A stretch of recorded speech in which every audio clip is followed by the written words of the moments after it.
Heartstopper. We've all seen it. We've all rewatched it.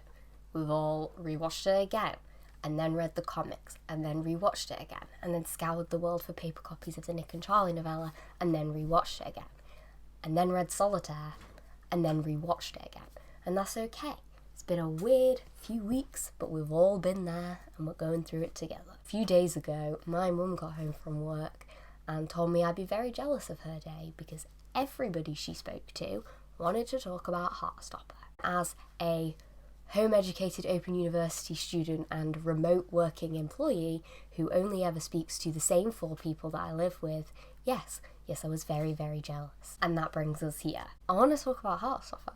It's all I've wanted to talk about since reading Volume 1 in 2019, and now it feels like everybody with an internet connection is talking about it, while I have just been too overwhelmed to string a sentence together.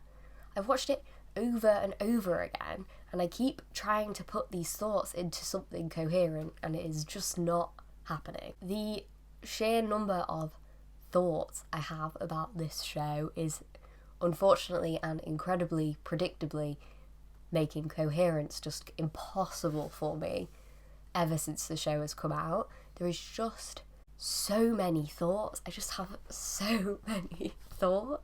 What's a functional way to organise them? Going episode by episode, scene by scene, breaking down differences, similarities to the original comic, and sharing my opinions. So yeah, this is in no way like a, ooh, the book was better kind of situation. I love an adaptation.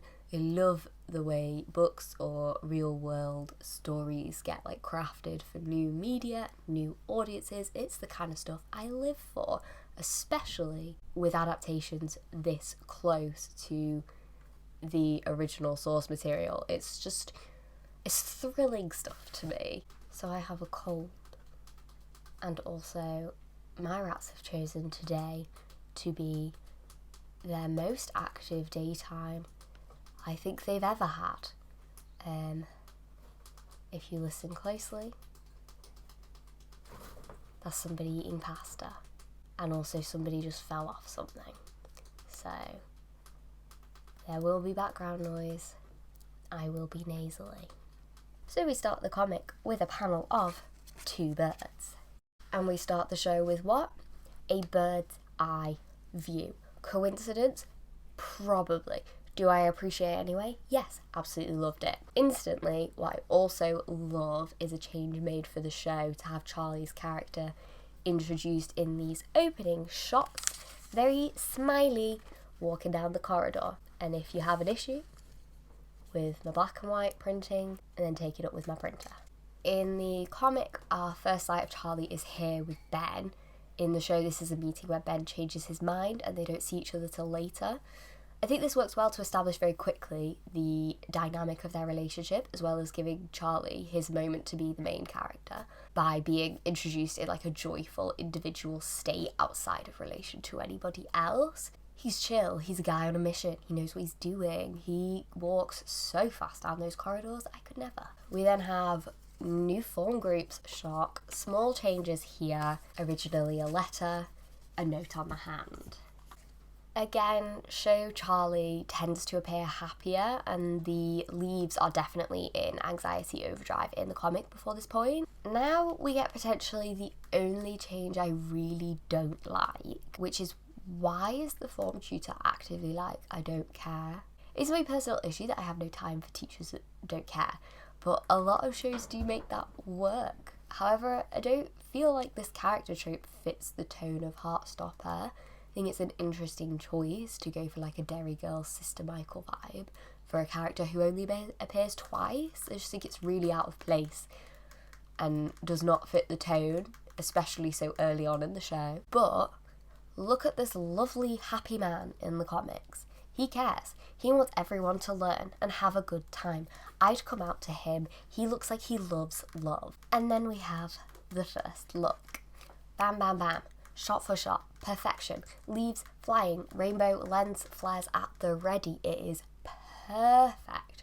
The first high highs, and just like that, Charlie and Nick are instantly more in love than you ever thought humanly possible. I look at this panel in the comics now and I'm like, come on, drawing Charlie, like the love in Joe Locke's eyes is one-upping you big time. Hi. This feels like the right time to be honest, because for a while it felt like the rest of the universe were not in any way concerned about setting unreachable expectations for this show. My expectations were so high, particularly when it came to Nick. I put a lot of unfair hope and pressure on this show because of how much I've wanted it and how much I cared about it. But oh boy, was I wrong to be in any doubt. When Nick Nelson watched Charlie Spring take a seat next to him and they did their first little highs, I was already drafting a formal apology to Kit Connor. Honestly, perfection. I'm definitely one for hyperbole, but right now I'm not even doing that. Like, perfect is the only word for it. Establishing shot, gotta love it. Then a Ben moment, a good addition, I think. Much better placed for the show. Straight into the high highs, iconic Heartstopper moment. A lingering stare that is just so Charlie. And I really like that the self-doubt and Charlie's questioning isn't as present in the show. It allows for like a clearer focus on the relationship development. And again, I just love to see a happy Charlie Spring. Did I massively misjudge some of the size of these pictures? Yes I did. Which we also get again with the corridor maths homework scene, a new edition, which asks the question, why are you being so flirty? Are you already a couple? This is also the first time Nick sees Ben and Charlie interact. The section has gone through quite a lot of change, starting with Nick saying in the show that he's friends with Ben, and in the comic asking Charlie why he'd be friends with Ben, because Ben's a dick. So comic Nick already knows what's up. But bigger changes are made in the content of the scene and its placement, with the original occurring after Charlie has seen Ben's girlfriend and said he doesn't want to meet up anymore. This is the smiley face being drawn on the hand, you can't really tell. Then we jump to our token straight friend Tao Su's introduction and only appearance in chapter 1 of the comics. Here the show allows their conversation to give insight into the group dynamic in a way the comic can't, as it focuses more on Tao's questioning of Nick and Charlie's friendship. This is a super important change, I think, because of the show's shift towards drawing on more of the other characters and relationships. And we get Isaac back, who exists in the group where Alid would have been. A nice addition to the first episode, as Alid doesn't appear in the comics until later. In the comic here, we also have the iconic line, "I don't just fall for any guy who's nice to me," which happens later, show-wise. Then we have the exploding pen scene, which is chronologically told in the comic, but a flashback in the show. Great scene, wouldn't change it for the world. Did I think this through? A little bit, but not massively, I can't lie. So the string, that's where it happens in the comic. Does that make sense? I feel like you can't even see that, but I'm doing it anyway, because this is about me. Here we get onto what I believe to be the best change from comic to show, which is Elle. Obviously, Elle in the comics is great. I love her. She's amazing. I always wanted more of her, and that's what the show gives. In the comics, it's not until Charlie's birthday that we meet Elle and get a small insight into her backstory, but placing her as a central figure in the show was such a great choice, not just because I love her, but because she bridges the gap in certain story aspects. Like the inclusion of the girls' school and Tara and Darcy by extension, and the emphasis on Tao's feelings about the friend group and opening up to further storylines between them. Elle acts as both her own independent character and the person to facilitate the entire group dynamic. The glue, if you will. Another Ben scene, which I got confused about this scene and so only printed off one picture, so I imagine this picture was also here. Really appreciate that. Which is a new addition that I do quite like. It allows the toxicity of it all to manifest more subtly in the show than the comic, which I think works better on screen. Also, side note, I don't know why, but before the show aired, I was convinced they were going to brush the Ben storyline to the side very quickly. And while it's not nice, I was glad that didn't happen, because I think it plays like a really important role in Charlie's story and explains a lot about his personality and his character. These extra scenes really help to do that, and I'm really glad that they didn't go, oh well, this bit's not nice, so we won't include it, or like, oh, everybody hates Ben, so we'll just sort of push him away. And I think it's a really interesting aspect to the story. I really like it in the comics, less so than in the show, but I was worried that they would brush it aside, and they did not, and I was really happy about that. Another new addition with Mr. Ajayi. Here to be Charlie's guiding gay light, and that gorgeous art room. Very good addition. Again, a scene to solidify the importance of the Ben storyline, swiftly followed by the Ben girlfriend reveal. A change in the comic I really liked was that in the show, Charlie is looking over at Nick and Ben happens to be there. Bam, there it is. Here's Nick. Whereas the comic doesn't feature Nick in this scene. Bam, no Nick. You see? It feels like a very clear visual juxtaposition for Charlie to see the miserable reality of his situation beside the potential happiness. And it's just, cinema. Then we continue chronologically, the same as the comics, back with more texts from Ben. The exact same messages. I love it. But of course, we have finally reached the edition of Tori Spring in episode 1. And I genuinely love this scene.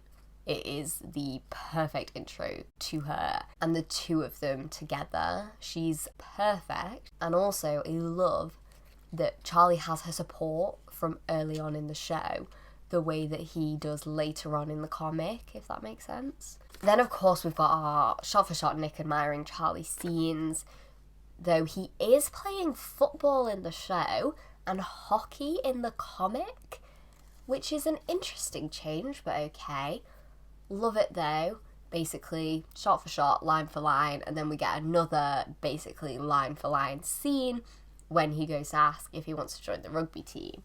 This, of course, has Charlie's best imagination moment. It's done so perfectly, I can't bear it. Something I really like in the comic is Nick's reaction as Charlie leaves. That little, oh, he plays the drums moment of like admiration with the leaves falling down from the panel of Charlie walking away. I mean, just tell everyone you love him, Nick. We already know. The show gives us a little Isaac Tao intervention next, which is where our line Just fall for any guy who's nice to me.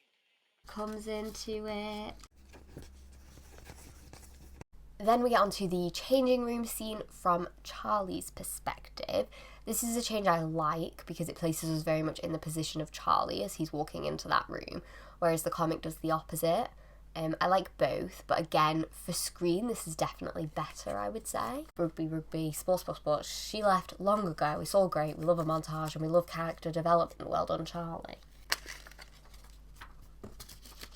We also love getting more Tao and Elle. I can't stress that enough. They're my world. Another change here, which I think was definitely important for the show, was that Christian, Sai, and Omar from the rugby team are less prominent in story and dialogue. To jump in, because I was looking at episode 2 and kind of thinking about scripting that, and I noticed that his name is Otis, so his Nick's friends Christian, Sai, and Otis, and I said Omar. So I was like, why did I say that? So then I googled it. Some of the things come up as saying Omar, and I checked my book, and his name is Otis, and I checked the Internet Movie Database, and the character in the show is Otis. My copy from 2019, Otis. My TV edition reprint, it's Otis. So I'm sorry, I have no idea where that came from. I think the inclusion of them and their commentary of the relationship would overall, from a show perspective, take away some of the intense personal discovery that Nick goes on. The three of them are essentially fully aware of what's going on, which I love in the comic, but in the show would sort of de-escalate some of Nick's struggles, as well as taking up time within the 4 hours of a season that we just do not have spare time. So maybe season 2, please? Highlight before Ben, the I like you panel in the comic reminds me that whenever I'm reading or watching Heartstopper, I always think that the other Nick is way less outwardly flirty and completely in love. I look at Kit Connor and I'm like, wow, drawn Nick is not that obvious. And then I read shit like this and I'm like, how could you be more obvious? Anyway, on to bed. Firstly, I think that you're wearing a coat, it's not even cold line is genuinely hilarious and ridiculous, and I'm so glad it was in the show. It's that really petty high school bully line, and it's properly what does that even mean? I just find the pettiness of that hilarious. And then Joe Locke's delivery of, It's February. Cold enough we are all putting coats on, get my guy a BAFTA please and thank you. Big fan. This scene is incredibly true to the comic. I like how it's done in the show. The exact movements aren't as obviously written out, but it's still very clear. This particular shot, I think, from this angle works really well. I also really appreciate the dialogue changes. I think Charlie in the show gets his point across more concisely, and what he does say is taken directly out of the comics and is hitting all the marks. What changes in Ben's dialogue from "you're hot when you're angry, come on Charlie, I really like you," to "I like you, but I'm figuring stuff out. Literally, what more do you want from me?" It makes his perspective more apparent and says a lot more about his character without any attempts from a writing perspective at outwardly justifying or forgiving his behaviour, only moving towards explaining it. Then, very sad, we don't get to see Nick calling Ben a prick, but you win some, you lose some. The comic panels are almost identical in this scene. I mean, corporate needs you to find the difference between this picture and this picture, but they're the same picture. Ben's hair here does look funny, I really enjoyed that. Then their conversation is basically true verbatim, only we get a 5-minute flashback of Sneaky Spy Nick in the comic. Really glad they kept this the same because it does say a lot about the characters and the way they interact and how fucking close their faces are here. I mean, come on. Trademark cute little wave. Someone give Joe Locke an award for cutest and most relatable awkward wave when you don't know what to do with your hands. And then the look back. I do appreciate again that the show allows Charlie to be happier for longer. He's definitely given more space to breathe and enjoy the moment, where the comic jumps straight back into Charlie's self-esteem and struggle. Finally, of course, we get Olivia Colman, who is everything we could have hoped for. The long-term Nick's Mum stan group needs to start weekly meetings to discuss the pure perfection of both the fictional drawn Nikki you could at least put some shoes on and the real world Queen of the Batchers. Name better casting, you can't. And obviously the scene is the same, and we end both the comic chapter and the episode with the two birds, which definitely feels like foreshadowing to the last episode at the beach. Is that foreshadowing? Foreshadowing sounds like it's bad. Is it called something different when it's good? Anyway, we love to see it. So there we have it. My episode breakdown of episode 1/chapter 1 Meet. Similarities, differences, thoughts, feelings, interpretations, ideas, all of which no one asked for. I hope you enjoyed. you can like the video. If you did enjoy, you can comment if you agreed, disagreed, think I left something out, hated my attempt at Heartstopper leaves, or just want to be one of those people who comments to let everyone know that they don't care. We all have opinions, share yours, even if it's wrong. And hopefully you'll get the motivation to do the same again for episode 2, though I can promise nothing at this point. Subscribe, it'll be a fun surprise. You can follow me on Instagram, where I like to brag about reading more